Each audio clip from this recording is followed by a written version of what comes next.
Olá, pimpolhas e pimpolhos do meu coração. Dando sequência às aulas, aos vídeos aulas, vamos aqui falar agora sobre o assunto de hoje. O assunto de hoje diz respeito à linguagem empregada em um trabalho de conclusão de curso. Opa, pera lá. Então não é mais apenas sobre metodologia da pesquisa e TCC. Se vocês lembram dos vídeos anteriores, e salvo engano, o primeiro vídeo eu falei sobre isso, eu disse que as aulas seriam de metodologia da pesquisa e trabalho de conclusão de curso. E entre essas duas disciplinas trafegava uma outra em harmonia plena, qual seja técnicas de redação. Não se fala em metodologia e trabalho de conclusão de curso sem que as técnicas de redação estejam presentes. Então, para que se possa construir um trabalho de conclusão de curso forte, rígido, eficaz, objetivo, racional, metodologicamente construído e sem que existam, pairem erros, eu devo observar o tipo de linguagem empregada. Ora, nesse sentido, é preciso fazer uma grande diferença. O TCC, genericamente, é chamado de uma grande redação, não é? Então eu tenho aqui em cima a redação, que se divide, veja, em metodologia, ele se divide assim, eu tenho a redação, aqui embaixo eu tenho a dissertação e aqui embaixo eu tenho a narração. O que eu vou usar para o TCC não é a redação, então eu vou tirar a redação fora. Eu vou usar o que? A dissertação. A dissertação.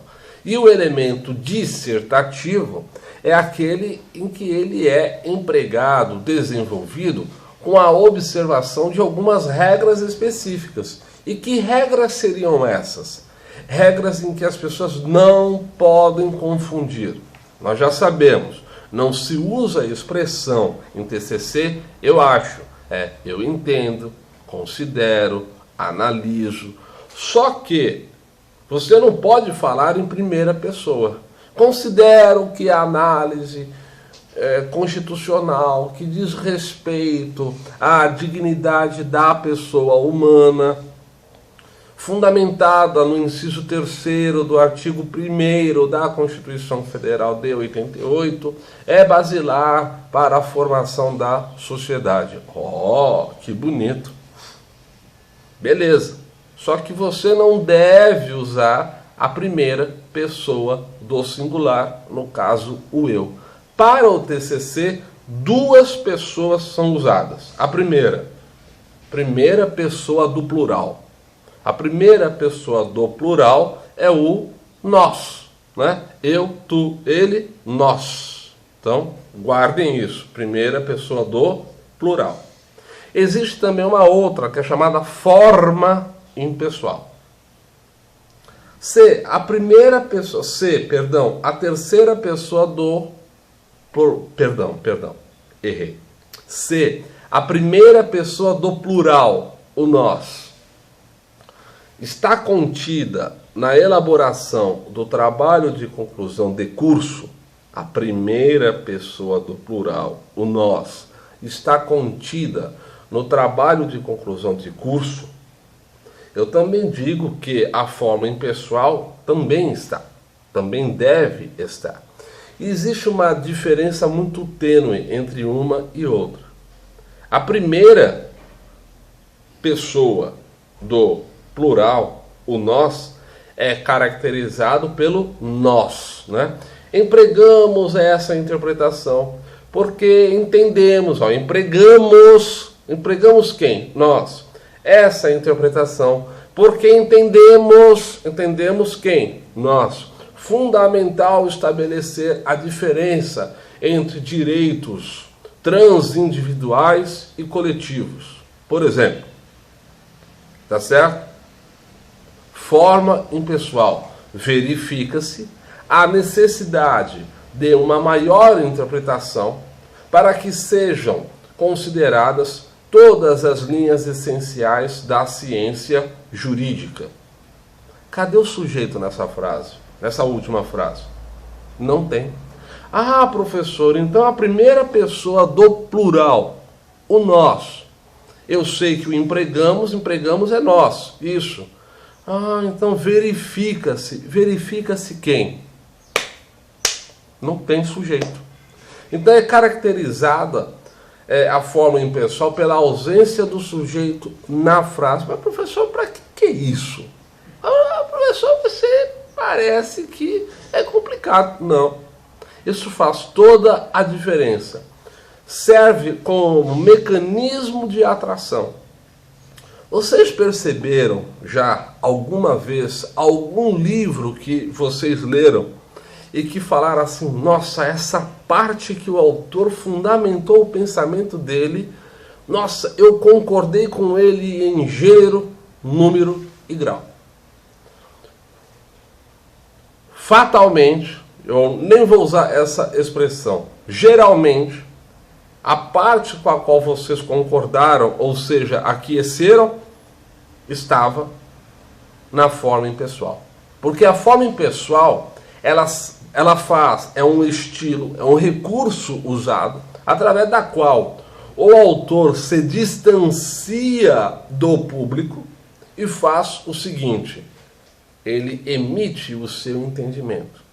Vejam, eu não disse o que ele acha, eu disse entendimento, tá certo? A partir de agora nós temos que, desde o primeiro vídeo aula, entender alguns conceitos. Não existe mais achismo, tá? O que deve haver é entendemos, consideramos, construímos a análise, percebemos dessa forma, percebemos desse modo e assim sucessivamente. Então dizia eu que se eu concordei em determinado instante em que li uma certa passagem de um determinado autor ou autora, e eu fiquei, nossa, amarradão no que aquele autor disse, seguramente, tá? Geralmente, é porque o pensamento do autor foi inteiramente construído na forma impessoal. Se foi construído na forma impessoal, o recurso que ele utiliza é, eu, enquanto autor, eu vou me distanciar do público para o qual eu falo e vou emitir o que eu entendo sobre o assunto, sem, entretanto, interferir no que o autor pensa, no que o leitor está a pensar. Veja, é um recurso, a forma impessoal, é um recurso em que o autor se afasta, emite o seu posicionamento, da ideia desenvolvida, ele lança isso para os seus leitores, leitoras, entretanto, não seduz o leitor com o intuito de se insinuar sobre o que é certo e o que é errado. É como se fosse um estilo de escrita jornalístico, que se caracteriza essencialmente por essa análise mais fria. Então ele joga o que ele entende, mas se afasta. Quando, entretanto, ele quer se aproximar do leitor e ou da leitora, o que ele faz? Ele usa a primeira pessoa do plural, o nós. Ah, entendi, professor. É por isso que, no exato instante em que eu concordo com o pensamento daquele autor, mas ele nada disse, é possível que eu, olhando o texto novamente, eu vá encontrar a forma impessoal. Com certeza você irá. Geralmente estará na forma impessoal. a não ser que o autor, pelo contexto do texto que ele está a desenvolver, ele tenha escrito de uma outra forma, mas aí eu preciso observar o contexto desse texto, porque geralmente, ao me afastar e ao desenvolver aquela análise sobre um determinado assunto, eu passo a informação de que eu olhei o assunto com imparcialidade e, sendo assim, deixei com que o leitor tirasse as suas próprias conclusões.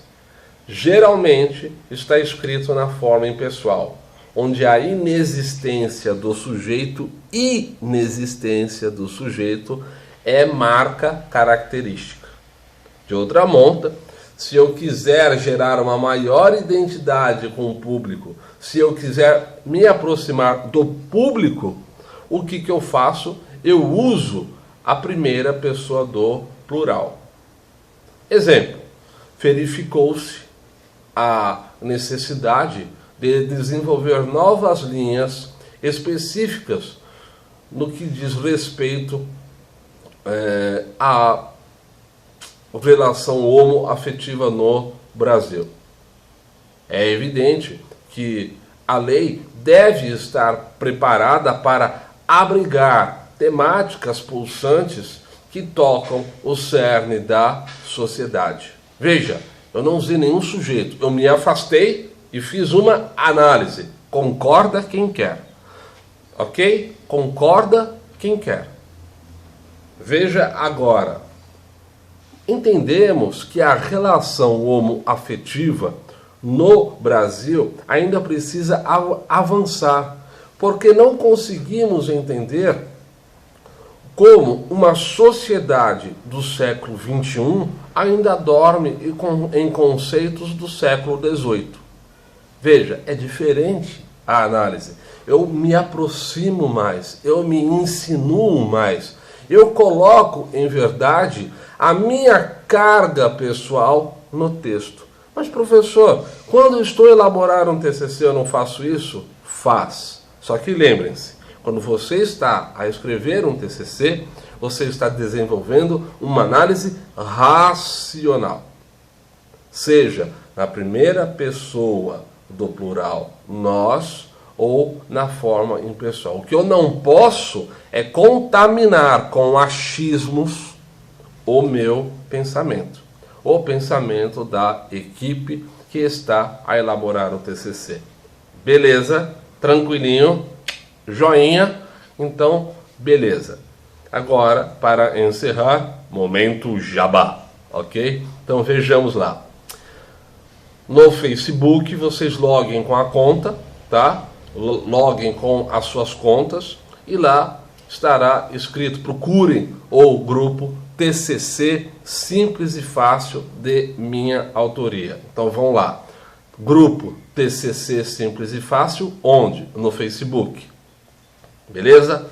E também tem um canal no YouTube que complementa esse grupo, tá certo? Qual é o título no canal do YouTube? É o meu próprio nome, Adriano Guia Ferraro, ok? No próprio canal do YouTube, quando vocês lerem a apresentação desse canal, ao final estará o link para o grupo TCC Simples e Fácil, onde? No Facebook. Ah, professor, é difícil fazer, eu posso ir direto para o grupo TCC Simples e Fácil e de lá acessar o seu canal e me inscrever? Não só pode, como deve, ok? Façam do jeito que entenderem melhor. O importante nesse sentido é acessem, inscrevam-se, comentem e o principal, compartilhem, ok? Um forte abraço, beijos, pimpolhas e pimpolhas, até a próxima, tchau, tchau.